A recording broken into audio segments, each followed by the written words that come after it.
Thanks for staying with us. Mark Dana is here from the 200 Club of the Coastal Empire to tell us more about the work they do. Mark, great to see you. Well, thank you for having me.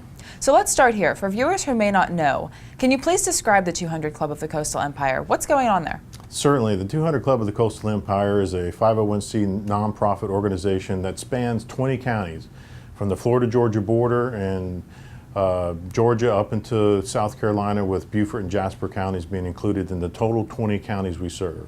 So what do they do with the money they raise? What we do whenever we have a loss of life of a first responder, one of our heroes, we respond immediately to the family with full financial relief. But I think the most important thing that we do is we provide a full college education for the surviving family members. That's room and board, books, tuition, everything they need to be successful in college. I think that's the most important thing that we do. That is incredible. So you recently had an event in Bluffton, which was Songs and Beers for Heroes. We did. And that was originally scheduled to be held September 11th, but of course the impact of the hurricane caused that rescheduling through the 23rd. So tell us, why was the 11th of September selected as that date? Well, as a nation, we all recall the devastating impact that our nation suffered during that horrific attack, and we lost so many brave men and women during that day. And so this is a tribute to the first responders primarily who lost their lives going into the building, running upstairs while everybody else was running out of the building, just to ensure that as many people could be saved. Unfortunately, as the the outcome of the event, we lost many first responders. So that's why we picked September 11th. So we know when, but tell us a little bit about where and what. Who participated in this? Well, I gotta really point out an individual who really spearheaded this event. Joe Grimm is a local resident here. He's a tremendous supporter of the 200 Club, and he got along with Fat Patties and got some other sponsors together and created a wonderful event. This will be the first, I hope, of many events like this. And I think it's important what Joe and Fat Patties did and others who participated.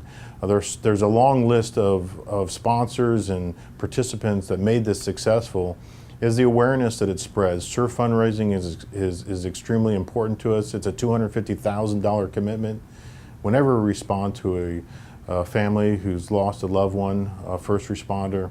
And so it's important that we raise both the financial portion of it, but also the awareness. Absolutely. So it sounds like this was a great event. How would you rate the success, and will it be annual?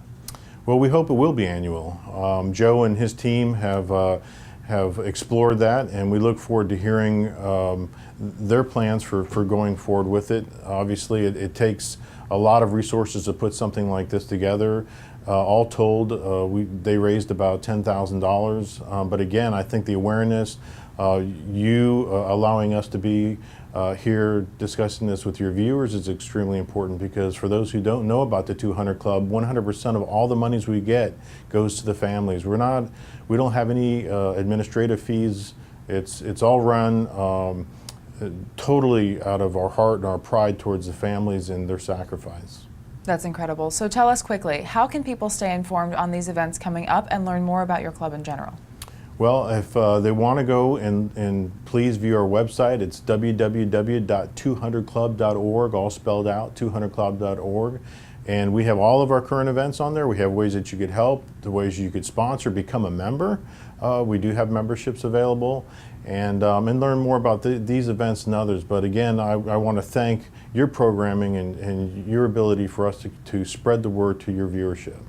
Absolutely. Well, it sounds like it was a wonderful event for a great cause. Mark, thanks so much for joining us today. Thank you very much.